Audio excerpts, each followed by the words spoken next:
From the vast expanse of space, Earth glowed, a vibrant sphere of blue and green, a testament to life's tenacious grip. It was a serene beauty, undisturbed for millennia.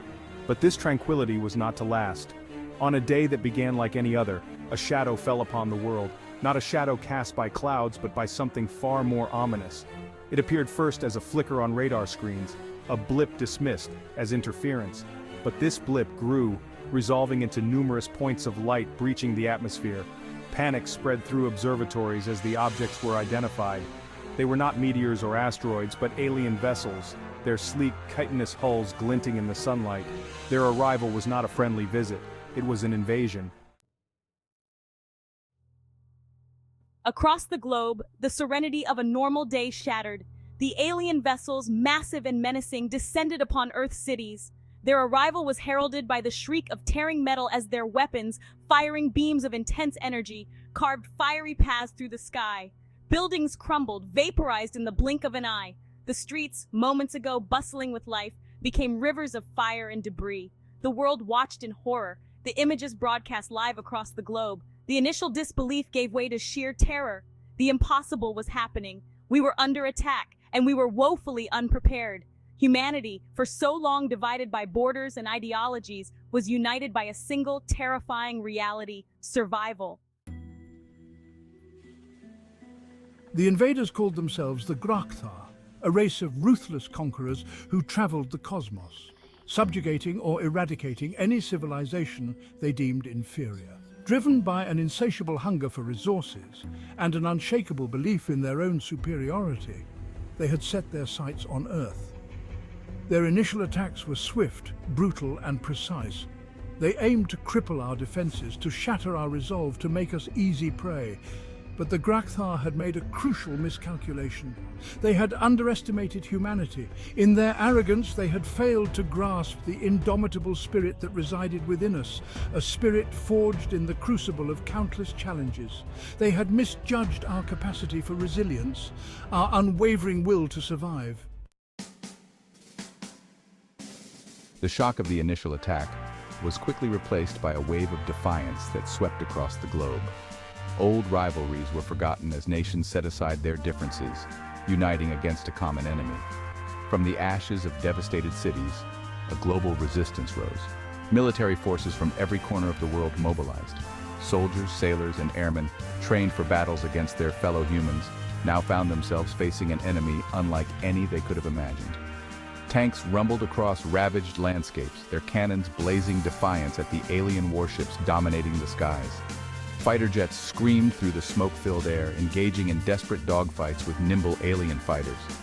Naval fleets, bristling with missiles and cannons, clashed with the invaders on the high seas, the roar of their guns echoing across the waves. But despite their bravery, their sacrifices, humanity's combined might seemed woefully inadequate against the Grakthar's advanced technology. Section 5. Outmatched and outgunned, the bitter taste of defeat. The early days of the war were a chronicle of despair.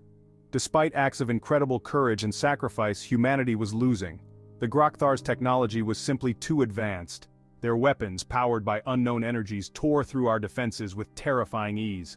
Our tanks were reduced to molten slag, our jets blasted from the sky, our ships sunk beneath the waves.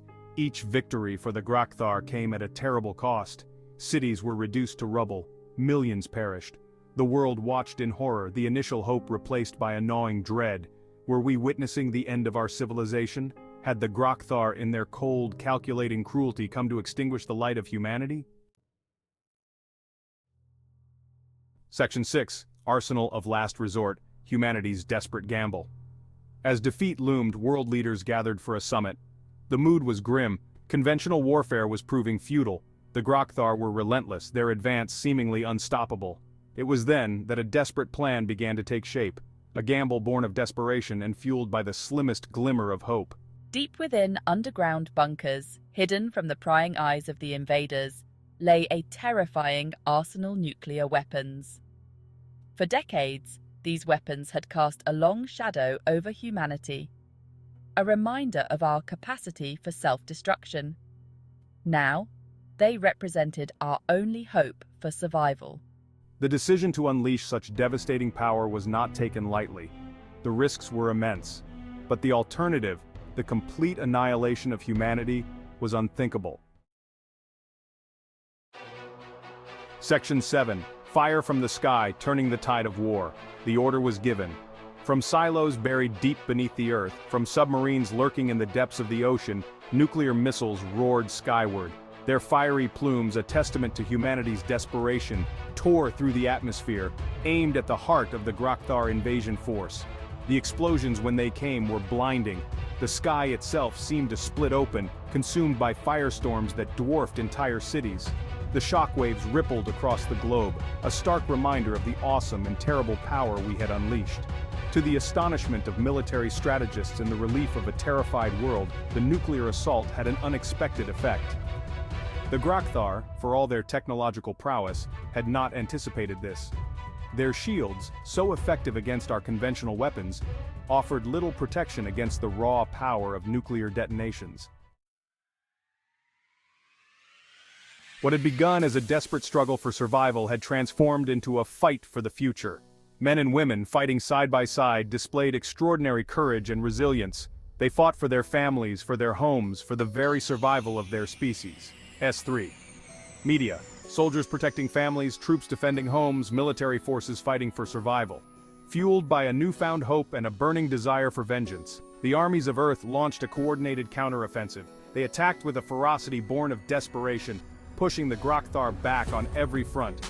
Narrator. Media. Troops pushing back alien forces, soldiers advancing on battlefield, military forces gaining ground. Section 8. A united front, humanity's counteroffensive. The nuclear strikes, for all their horror, provided a much-needed window of opportunity. With their invasion force crippled, the Grokthar were on the defensive. Now it was humanity's turn to attack. Section 9. Assault on the Behemoth, the final stand. The final battle took place in the skies above a devastated Earth. The Grokthar mothership, a colossal vessel that blotted out the sun, had become the ultimate prize. Its destruction would cripple the invasion force and offer humanity a chance to reclaim their planet. The assault on the mothership was a suicide mission.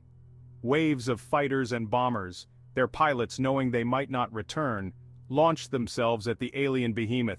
They faced withering fire from the mothership's defenses, their courage tested with each passing second. Finally, after a brutal and costly assault, a critical blow was struck. A team of bomber pilots, their aircraft crippled but their spirits unbroken, managed to breach the mothership's defenses and deliver their payload. Section 10. Scars of Victory, a new dawn, a changed world. The resulting explosion was visible from space, a fiery testament to the courage of a few brave souls. The Grokthar mothership, its defenses crippled, succumbed to the inferno, breaking apart in a cataclysm of fire and debris. With the destruction of their mothership, the Grokthar invasion force was in disarray. Demoralized and leaderless, they were easy prey for the vengeful forces of Earth. Across the globe, celebrations erupted. Humanity, against all odds, had survived, but the victory came at a terrible cost. The planet lay in ruins, its cities scarred, its landscapes poisoned by the weapons of war. Millions were dead. The world as we knew it was gone, replaced by a future uncertain and fraught with challenges. Section 11. Reflections in the Rubble, Lessons Learned, a Future Forged. As the dust settled, humanity began the long and arduous task of rebuilding. From the ashes of their shattered cities, a new world emerged. A world where the old divisions of nations and ideologies seemed trivial in the face of shared survival. The Grokthar invasion had taught us a valuable lesson, one etched in the scars of war and the sacrifices of millions. We had learned that our strength lay not in our differences, but in our shared humanity. In the face of an existential threat, we had come together, united in our determination to protect our home, our families, our future.